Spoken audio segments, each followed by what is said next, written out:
Hey, I'm Amber with Solutions for Simplicity, and today I want to share with you how I track my time. Now, you may have heard about time tracking before, but I especially want to focus on what I have personally turned to and the method that I've developed that has really proven to just be so enlightening for me. I started tracking my time about maybe a year ago, and in that time, it has just shown me so many ways in which I wasn't using my time to the best of my abilities. And as a busy mom of 3 little kids who is working full-time and trying to juggle career and family and sanity, I just think that using time wisely is really, really important. Ever since I heard about Laura Vanderkam and her TED Talk and her, everything she said just really hit home to me when she talks about how everyone has the same amount of time in a day and we all have 168 hours in a week. So those who feel that they don't have time are perhaps just not using it as effectively as they should be. And it's also really important to be truthful with ourselves and admit that saying we don't have time for something is perhaps just admitting that it's not really a priority for us. There are, of course, a bunch of high-tech tools and apps and software programs that you can use, but my personal favorite is the good old pen and paper method. So I'm going to show you today how I do that and just kind of run through, again, how it all works.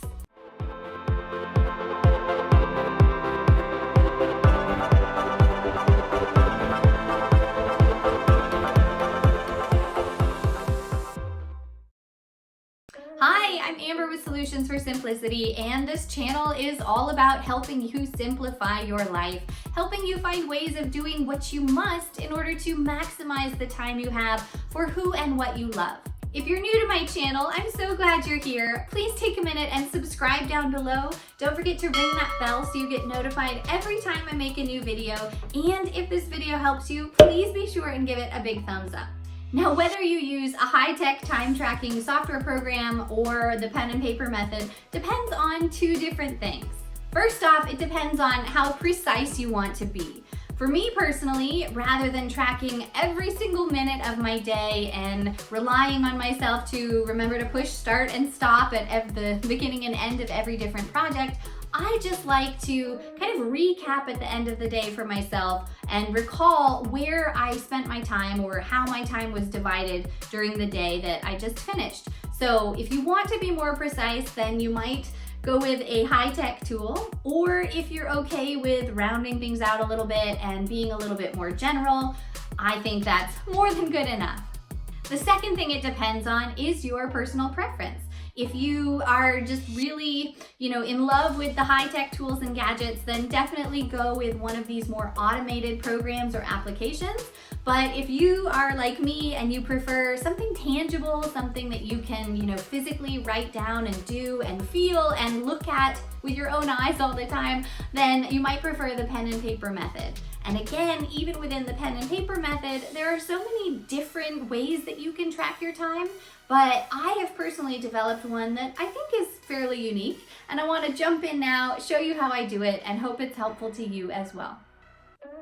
All right, so let's dive into how I track my time. First off, you can see that I use grid paper. I personally use the paper that's included in the back of the High Performance Planner by Brendan Burchard. I'll link that for you down below in case you want to check it out. But any kind of paper will do, or you can make your own grid spreadsheets on Excel, something like that.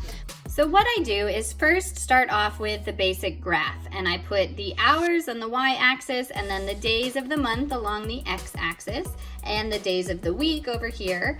I personally track my week starting Monday, ending Sunday. That's what's recommended by Laura Vanderkam, but if you want to do Sunday to Saturday, it doesn't really matter, whatever works for you.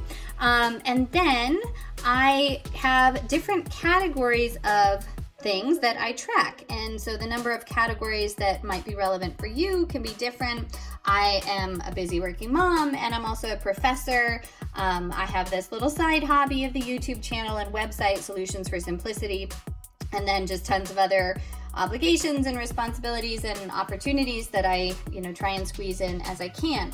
So again, the point is that every single day, at the end of the day, I go back through and I write down how many hours I recall spending on those different kinds of tasks, broken down by how much sleep I got that night, how many hours I got to spend with my family, my husband and my kids, whether I was good about doing my exercise and working out, the time that I dedicated on research. And as a quick side note, I'm a professor, so normally my work time would be divided between research and teaching and service, but this year I'm actually focusing solely on writing a book. So I am just working and working and working on the research day in, day out as much as I can possibly do. Then, early in the morning, late at night, any of these other little quiet time opportunities that I have, I'm trying to squeeze in time for Solutions for Simplicity. That's in green here. And then obviously keeping up with household chores, things like that. And then anything else, whether it's drive time or different events, appointments, whatever fits into this great catch-all other category is in orange.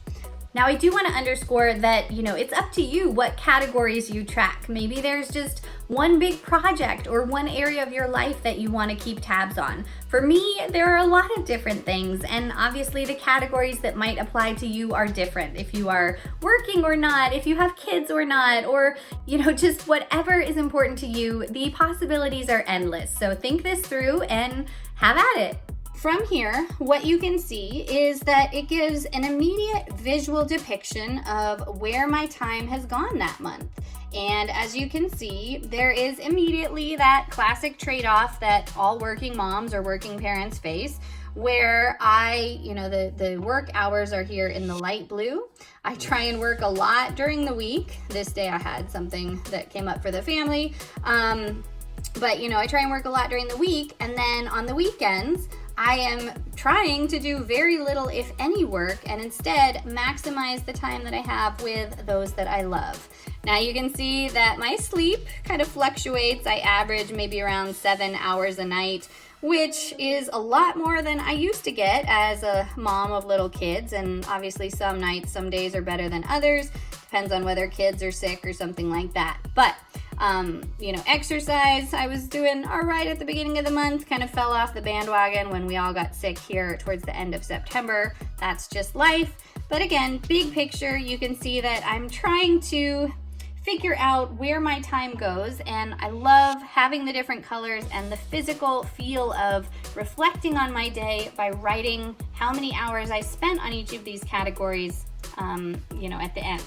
Okay, from there, the thing that I love to do is break down how many hours I actually spent on each category over the week.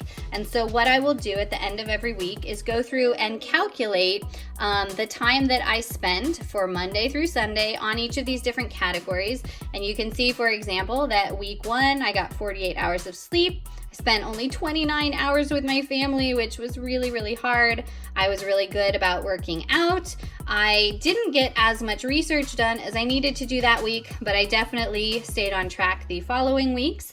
I got a little bit of time in for my side business, and I tried to keep up with the house as best I could. And then I had a lot of other things come up this week. Things kind of got derailed, as life tends to happen.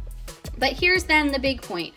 I want to show you that when you tally all of those categories for the week, I was only actually accounting for 143 hours out of 168. So what that means is that 85% of my time is quote unquote accounted for. And what I learned from that is that then another 15% of the total time available to me is not being used as effectively as perhaps it could be. So, I just find this so enlightening. You can see that the following week, I was able to account for 87% of my time, and I got more sleep.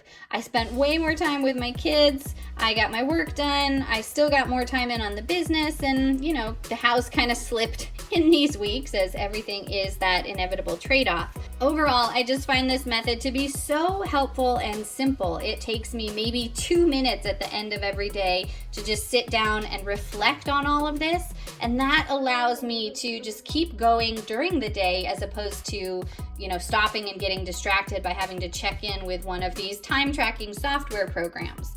And then again, I love that I have this physical picture that shows where my time went and how my time was traded off in terms of prioritizing one category over the other. I think this is so important because we want to make sure that our time is in line with our values, right? And so, for me, even 34 hours with my family is definitely not enough. But I have to work. I've got to make sure that I get my time in, and I'm a side hustler, so I'm doing the best I can to squeeze in these YouTube videos and everything else that this business entails on top of keeping up with my house and accounting for other things that happen.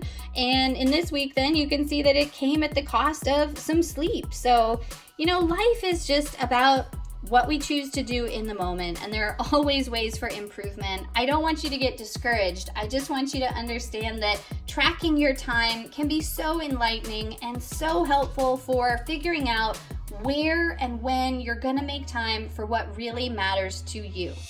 All right, so the big point is that tracking your time is such an important and helpful way for enhancing your productivity. When you know where your time goes, you know that there is more time that you could be using and that perhaps you should be using it better than you are. This isn't to give ourselves a hard time, but it's to really identify those opportunities and really work to improve how we spend our time so that we have more of it for who and what we love. It's all about just finding your starting point and then challenging yourself to improve week after week. Think about how you use your time and, try and be better from here on out. All right, that is how I track my time. I hope you found this method useful. Again, it's really simple, but extremely enlightening, and I just can't rave enough about all the great things you can learn from tracking your time. I will soon be making another video on those lessons I've learned, so stay tuned for that. And then if you have recommendations for other programs or applications you use or tips for tracking your time, definitely let me know in the comments below. Now, as far as today goes, I just want to thank you for being here. Don't forget to give this video a thumbs up if it helped you, subscribe before you go, and thank you so much for joining me on the journey. Have a great day.